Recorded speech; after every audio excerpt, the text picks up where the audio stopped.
আল্লাহ রাব্বুল আলামিন বলেন, ওয়াকাদা রাব্বুকা আল্লা তা'বুদু ইল্লা ইয়্যাহু ওয়া বিল ওয়ালিদাইনি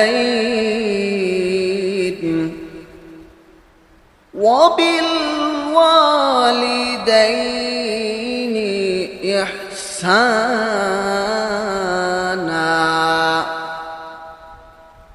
وقضى ربك ألا تعبدوا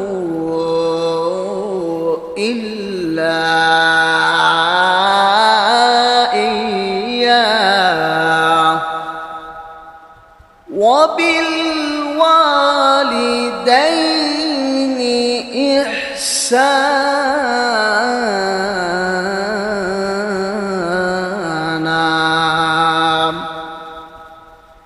আল্লাহ রাব্বুল আলামিন বলেন, তোমার রব চূড়ান্ত সিদ্ধান্ত জানিয়ে দিয়েছেন, হুকুম দিয়েছেন।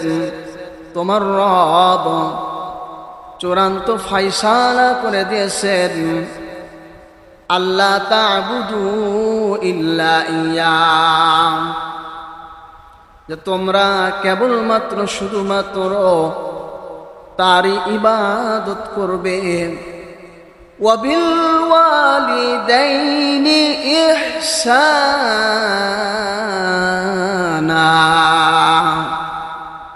আর তোমরা পিতা মাতার প্রতি সদাচরণ করবে। এই ব্যাপারে তোমার রব সিদ্ধান্ত চূড়ান্ত করিয়া দিয়েছেন। আল্লাহ রাব্বুল আলামিন আজ থেকে 1450 বছর পূর্বে নবীজির উপরে কোরআন নাজিল করে দুইটা হুকুম নবীর মাধ্যমে উম্মতকে জানায় দিয়েছেন। দুইটা বিধান আল্লাহ রাব্বুল আলামিন দুনিয়ার মানুষকে জানায় দিয়েছেন। আল্লাহ রাব্বুল আলামিন বলেন, وَقَضَى رَبُّكَ أَلَّا تَعْبُدُوا إِلَّا إِيَّاهُ, তোমার রব, হে নবী, তোমার রব সিদ্ধান্ত জানিয়ে দিয়েছেন, তোমরা কেবলমাত্র শুধুমাত্র তারই ইবাদত করবে, অন্যর উপাসনা করা যাবে না, অন্যর ইবাদত করা যাবে না, তার সঙ্গে শিরিক করা যাবে না। ইবাদত করতে হলে, বন্দেগী করতে হলে শুধুমাত্র কেবলমাত্র তার ইবাদত বন্দেগী করতে হবে। এরপরের অংশে আল্লাহ রাব্বুল আলামিন জানায়া দিলেন, ওয়াবিল ওয়ালিদাইনি ইহসানা, আর তিনি সিদ্ধান্ত দিয়েছেন প্রত্যেক মানুষ যেন পিতা মাতার উপরে ইহসান করে, সদাচরণ করে, ভালো ব্যবহার করে, ভালো আচরণ দেখায়। আল্লাহ রাব্বুল আলামিন এই দুইটা হুকুম পাশাপাশি দেওয়ার কারণ কি, এই কথাটা বুঝতে হলে রাসূলুল্লাহ সাল্লাল্লাহু আলাইহি ওয়াসাল্লামের বিখ্যাত বাণী আমাদেরকে স্মরণ করতে হবে। রাসূলুল্লাহ সাল্লাল্লাহু আলাইহি ওয়াসাল্লাম ডাক দিয়ে বলেন, মাল্লাম ইয়াশকুরিন নাস লাম ইয়াশকুরিল্লাহ, যেই বান্দা, যেই ব্যক্তি মানুষের কৃতজ্ঞতা আদায় করে না, সেই ব্যক্তি আল্লাহর কৃতজ্ঞতা আদায় করতে পারে না। আল্লাহ রাব্বুল আলামিন সূরা ইব্রাহিমের মধ্যে ঘোষণা করেছেন, যদি বান্দা শুকরিয়া আদায় করে, আল্লাহ রাব্বুল আলামিন বান্দার নিয়ামত বাড়ায় দেন। বান্দা যদি অকৃতজ্ঞ হয়, বান্দা যদি নাফরমানি করে, বান্দা যদি নিয়ামতের শুকরিয়া আদায় না করে, আল্লাহ রাব্বুল আলামিন তাকে কঠিন আযাব, কঠিন শাস্তির সম্মুখীন করে দেন। বলেন নাউজুবিল্লাহ।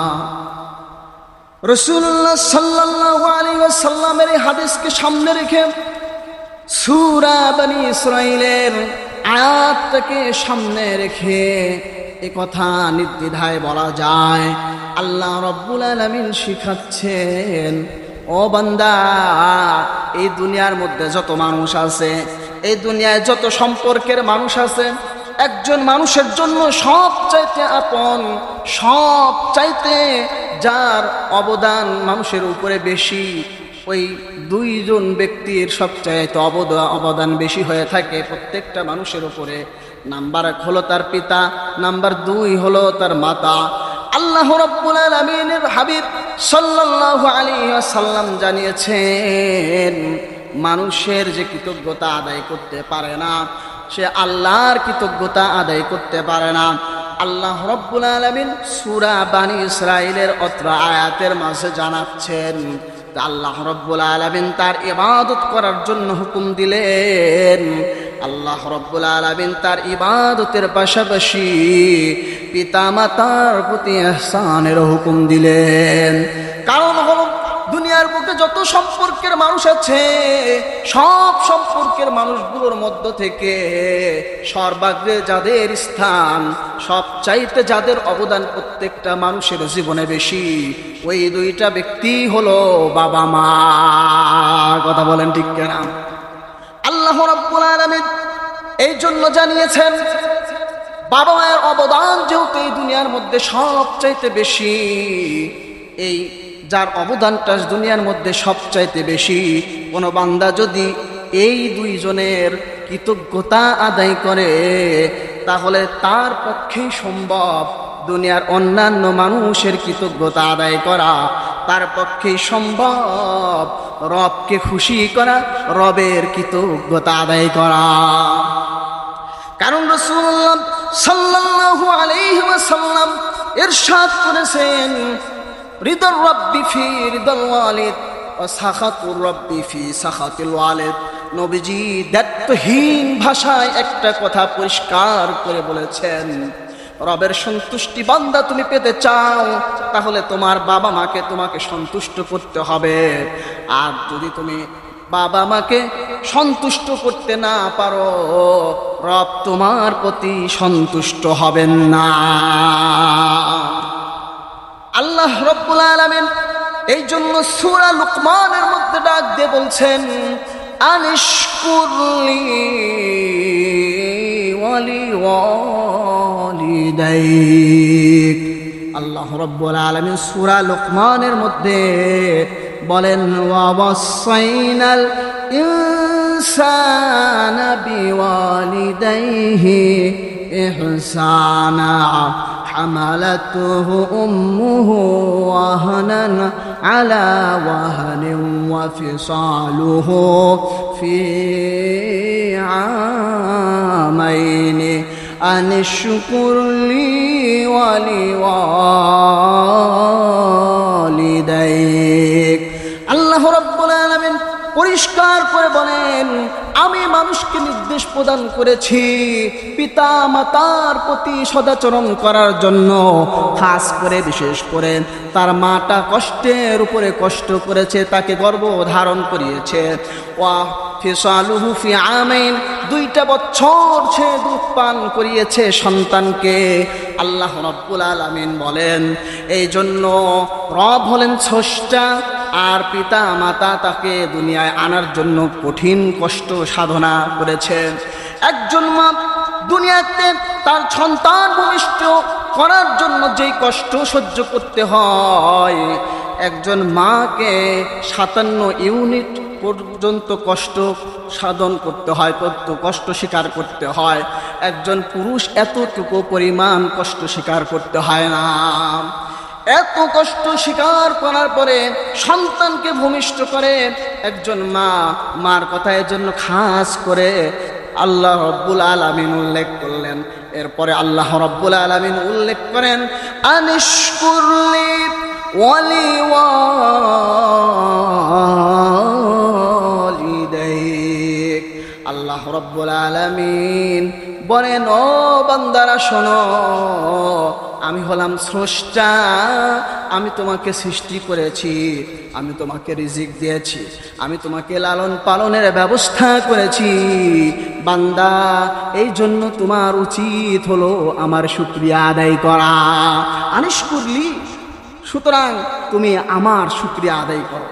আর রব্বুল আলামিনের পরেই বলতেছেন, ওয়ালি ওয়ালিদাইক, আর তুমি তোমার বাবা মায়ের শুকরিয়া আদায় করো। তাহলে এখানে 2টা শুকরিয়ার কথা আল্লাহ রাব্বুল আলামিন বললেন।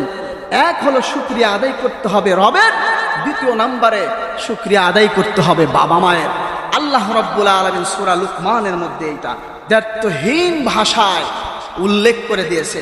এখন এই শুকরিয়া কেন আদায় করতে হবে, কোন কারণে রবের শুকরিয়া আদায় করতে হবে, আর কোন কারণে বাবা মায়ের শুকরিয়া আদায় করতে হবে, তাফসিরে কুরতুবী এর মধ্যে উল্লেখ করা হয়েছে যে আশ-শুকরু লিল্লাহি আলা নি'মাতিল ঈমান, আল্লাহর জন্য শুকরিয়া এই জন্য করতে হবে যে আল্লাহ তো সৃষ্টি করেছেন, রিজিক দিয়েছেন, পাশাপাশি ঈমানের মতো দৌলত বান্দাকে দান করেছেন। বলেন সুবহানাল্লাহি ওয়া বিহামদিহি।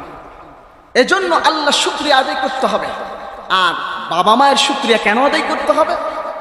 তাফসিরে কুরতুবীর মধ্যে লিখেছেন যে ওয়াশ-শুকরু লিল ওয়ালিদাইন আলা নি'মাতিত তারবিয়া, বাবা মায়ের শুকরিয়া হলো তাকে বাবা মা যে লালন পালন করেছে, তার পিছনে তার মাথার ঘাম পায়ে ফেলে রক্ত পানি করে পরিশ্রম করে তিলে তিলে সন্তানকে যে বড় করেছে, লালন পালন করেছে প্রত্যক্ষভাবে, এই জন্য বাবা মায়ের শুকরিয়ার কথা আল্লাহ রাব্বুল আলামিন বলেছেন। এই শুকরিয়া আমাদেরকে আদায় করতে হবে, রবের শুকরিয়া আদায় করতে হবে, বাবা মায়ের শুকরিয়া আদায় করতে হবে। রবের শুকরিয়া আমরা কি করে আদায় করব, আর বাবা মায়ের শুকরিয়া আমরা কি করে আদায় করব? আল্লাহ রাব্বুল আলামিন যেহেতু হুকুম করলেন আনিশকুরলি ওয়ালি ওয়ালিদাইক, তুমি আমার ও বান্দা, ও মানুষ, তুমি আমার কৃতজ্ঞতা আদায় করো, আমার শুকরিয়া আদায় করো, আর তোমার বাবা মায়ের শুকরিয়া আদায় করো, বাবা মায়ের কৃতজ্ঞতা আদায় করো। এইটা কিভাবে করতে হবে? তাফসিরে কুরতুবী খোলেন, তাফসিরে বাগাবী খোলেন, তাফসিরে কুরতুবী এবং তাফসিরে বাগাবীর মধ্যে একযোগে একটা বর্ণনা নকল করা হয়েছে। সুফিয়ান ইবনে উয়াইনা উল্লেখ করেন, বর্ণনা করেন, মান সাল্লাস সালাওয়াতিল খামস ফাকাদ শাকারাল্লাহ, যেই বান্দাটা 5 ওয়াক্ত নামাজ আদায় করলো, ফাকাদ শাকারাল্লাহ, ওই বান্দাটা যেন আল্লাহর শুকরিয়া আদায় করে নিল। বলেন সুবহানাল্লাহ। এরপরে সুফিয়ান ইবনে উয়াইনা বর্ণনা করেন, তাফসিরে কুরতুবী তাফসিরে বাগাবীর মধ্যে উল্লেখ রয়েছে বর্ণনাটা। তিনি বলেন, ওয়ামান দাআ বা'দাস সালাওয়াতিল খামস ওয়ামান দাআ লিওয়ালিদাইহি ওয়ামান দাআ লিলওয়ালিদাইন আদবারুস সালাওয়াতিল খামস ফাকাদ শাকারা লিল ওয়ালিদাইন, আর যেই বান্দাটা 5 ওয়াক্ত নামাজের পরে বাবা মায়ের জন্য হাত তুলে দোয়া করে, বাবা মার প্রতি ইহসানের জন্য দোয়া করে, বাবা মায়ের কল্যাণের জন্য দোয়া করেন, জীবিত থাকলে বাবা মায়ের প্রতি অনুগ্রহের দোয়া করে, বাবা মায়ের কল্যাণের জন্য দোয়া করে, মৃত্যুর পরে বাবা মায়ের নাজাতের জন্য দোয়া করে। রাসূলুল্লাহ সাল্লাল্লাহু আলাইহি ওয়াসাল্লামের হাদিসের আলোকে সুফিয়ান ইবনে উয়াইনা বলেন, ফাকাদ শাকারাল ওয়ালিদাইন, ফাকাদ শাকারাল ওয়ালিদাইন, তাহলে সে পিতা মাতারও যারা শুকরিয়া আদায় করে নিল। এই জন্য মুসলমান ইমানদার আমাদেরকে খুব লক্ষ্য করতে হবে, আল্লাহ রাব্বুল আলামিনের এই বিধানটা, 2টা হুকুম দিলেন নিজের ইবাদত করার জন্য, তিনি বললেন, আবার তার ইবাদতের পাশাপাশি আর একটা হুকুম দিলেন, যেই হুকুমটা হলো বাবা মায়ের প্রতি ইহসানের। আল্লাহ রাব্বুল আলামিন বিশেষ করে বললেন, আনিশকুরলি ওয়ালি ওয়ালিদাইক, আমার কৃতজ্ঞতা আমার শুকরিয়া আদায় করো, আর তোমার বাবা মায়ের কৃতজ্ঞতা আদায় করো, শুকরিয়া আদায় করো। আমরা এতক্ষণের আলোচনায় জানলাম বাবা মায়ের শুকরিয়া আদায় করতে হবে রবের শুকরিয়ার পাশাপাশি সূরা লুকমানের আয়াতের মাধ্যমে, এবং এই তরিকাটাও জানলাম শুকরিয়াটা কি করে আদায় করতে হবে। সুফিয়ান ইবনে ওয়াইনার বর্ণনা আমরা পেলাম যে বাবা মায়ের শুকরিয়া কি করে আদায় করতে হয়, রবের শুকরিয়া কি করে আদায় করতে হয়। 5 ওয়াক্ত নামাজ যদি আমরা পড়ি যেন আমরা রবের শুকরিয়া আদায় করলাম, আর 5 ওয়াক্ত নামাজের পরে বাবা মায়ের জন্য খাস করে যদি দোয়া করি, এটা বাবা মায়ের শুকরিয়াও আমরা আদায় করে ফেললাম। এই কাজটা আমাদের প্রত্যেকের জন্য করা উচিত। আল্লাহ আমাদেরকে তৌফিক দেন, সকলে বলেন আমিন। আর যদি বাবা মায়ের কৃতজ্ঞতা আদায় না করা হয়, সন্তান যদি বাবা মায়ের অবাধ্য হয়, ওই সন্তানটার প্রতি রব খুশি হয় না, দুনিয়ার কোনো মানুষের সে শুকরিয়া আদায় করতে পারে না। কারণ আল্লাহ রাব্বুল আলামিন দুনিয়ার মধ্যে সবচাইতে প্রত্যেক মানুষের কাছে যাকে দামি বানিয়েছেন, সবচাইতে যার অবদান প্রত্যেকটা মানুষের কাছে বেশি, সেই বাবা মায়ের যখন কৃতজ্ঞতা আদায় করতে পারে না, অন্য কোনো বন্ধু বান্ধবের কৃতজ্ঞতা তার দ্বারা সম্ভব না। পাড়া প্রতিবেশীর কৃতজ্ঞতার শুকরিয়া আদায় তার দ্বারা সম্ভব না, দুনিয়াবাসীর কৃতজ্ঞতা আদায় সম্ভব না। শুধু তাই না, আল্লাহ রাব্বুল আলামিনের কৃতজ্ঞতাও তার পক্ষে সম্ভব না। কারণ রাসূলুল্লাহ তো দ্ব্যর্থহীন ভাষায় বলেই দিলেন, রিদর রব্বি ফি রিদল ওয়ালিদ ওয়া সাখাতুর রব্বি ফি সাখাতিল ওয়ালিদ। কারণ হলো আল্লাহ রাব্বুল আলামিনের ব্যাপারটা জানিয়ে দিলেন তার প্রিয় হাবিব সাইয়্যিদুল মুরসালিন খাতামুন নবীন মুহাম্মদুর রাসূলুল্লাহ সাল্লাল্লাহু আলাইহি ওয়াসাল্লাম, যে রবের সন্তুষ্টি পিতা মাতার সন্তুষ্টির মাঝে, তাই বান্দা যদি পিতা মাতাকে সন্তুষ্ট করে রবের সন্তুষ্টি হাসিল হবে, আর পিতা মাতার অসন্তুষ্টিতে রবের অসন্তুষ্টি। এই জন্য রাসূলুল্লাহ সাল্লাল্লাহু আলাইহি ওয়াসাল্লাম জানিয়েছেন, যারা পিতামাতার অবাধ্য আল্লাহ রাব্বুল আলামিন তাদের জন্য জান্নাত হারাম করে দিয়েছেন।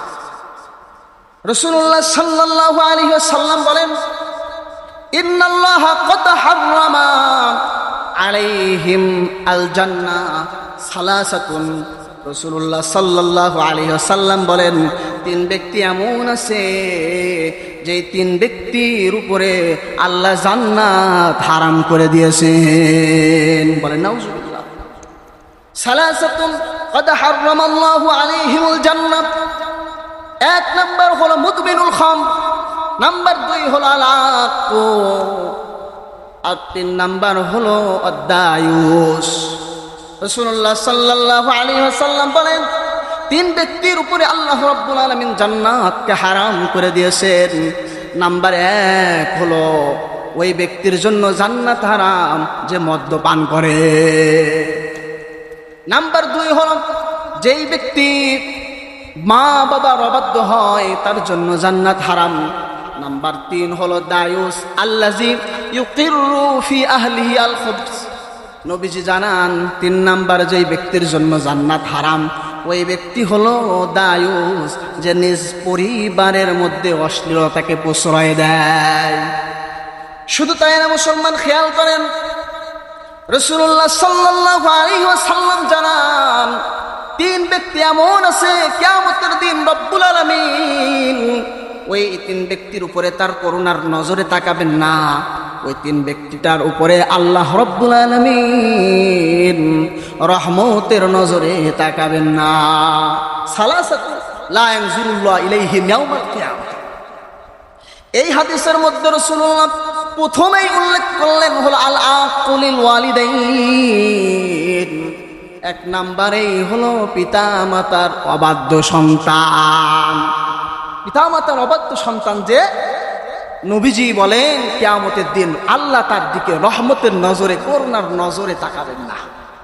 নাম্বার 2 হলো আল মারআতুল মুতারাজ্জিলা।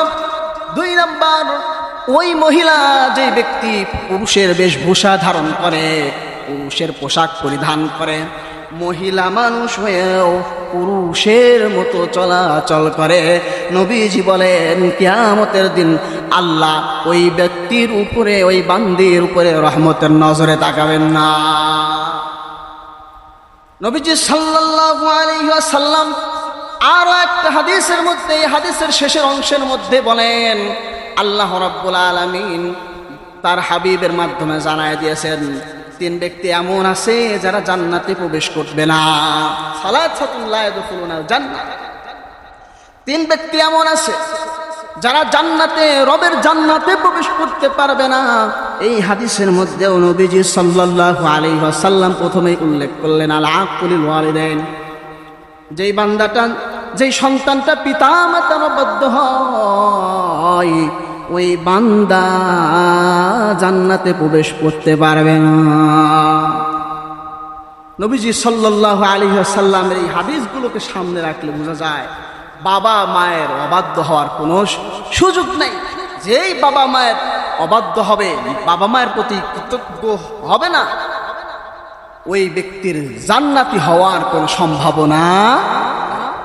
আজ বড় আফসোসের কথা, পরিতাপের বিষয়, এই আধুনিকতার যুগে, এত সমৃদ্ধির যুগে এসেও অনেক জায়গায় নিউজ দেখতে হয়, মা পড়ে আছে, মরে গেছে, দেহ নিথর দেহ মাটিতে পড়ে আছে, সপ্তাহ হয়ে গেছে, শরীরটা পড়ে আছে, পোকা ধরে গেছে, শরীরে পচন ধরে গেছে, সন্তানরা একজন সরকারি আমলা, সন্তান আছে তার একজন সরকারি আমলা, একজন কানাডার প্রবাসী, একজন বিশ্ববিদ্যালয়ের প্রফেসর, তার মেয়ে আছে বিশ্ববিদ্যালয়ের প্রফেসর, তার স্বামী। এত ভালো একটা ফ্যামিলি, এত একটা সচ্ছল ফ্যামিলি, কিন্তু তাদের মা তার এক ফ্ল্যাটে নোংরা অবস্থায় পড়ে আছে, মরে পড়ে আছে, পচে গলে দেহটা পোকা ধরে গেছে। এর চাইতে বড় আফসোসের কথা হইতে পারে না। নবীর হাদিস অনুযায়ী বোঝা যায় এই মায়ের যারা সন্তান তারা বড়ই হতভাগা সন্তান। মায়ের খবর রাখতে পারলো না, মায়ের প্রতি কৃতজ্ঞতা আদায় করতে পারলো না। ও সন্তান, তুমি মাকেই যত্ন করতে পারলে না, মাকেই সন্তুষ্ট করতে পারলে না, তাহলে তুমি রবকে কি করে সন্তুষ্ট করবে? কারণ মায়ের সন্তুষ্টির মধ্যেই তো রবের সন্তুষ্টি রয়েছে। কোথায় তুমি জান্নাত খুঁজছো? পরকালীন জিন্দেগির ব্যাপারে তোমার কি একটু চিন্তা নাই? তোমার কি একটু এই ব্যাপারে কোনো খেয়াল খবর নাই? উচিত এগুলো আমাদের খেয়াল করা উচিত। বাবা মায়ের প্রতি আমাদের যত্নশীল হওয়া দরকার। বাবা মায়ের প্রতি তো এমন বিধান দেওয়া হয়েছে, বাবা মা যদি অন্যায় কথাও বলে, যেটা অন্যায় অযৌক্তিক, সন্তানের সামনে এমন কথাও যদি বাবা মা বলে, বাবা মায়ের সামনে উচ্চ স্বরে কথা বলা যাবে না। পারলে আলাপকালে নিম্ন স্বরে বুঝাইতে হবে, নাহলে চুপ থাকতে হবে। আল্লাহ রাব্বুল আলামিন এই ব্যাপারে ক্লিয়ার কথা বলে দিয়েছে, ফালা তাকুল লাহুমা উফফিন ওয়ালা তানহারহুমা ওয়া কুল লাহুমা কাওলান কারীমা। যে তোমরা ধমক দিতে পারবে না, তারা কোনো ভুল করলে ধমকের সুরে তাদের সঙ্গে কথা বলো না, তোমরা তাদের সঙ্গে কথা বলো, সুন্দর আচরণের মাধ্যমে কথা বলো।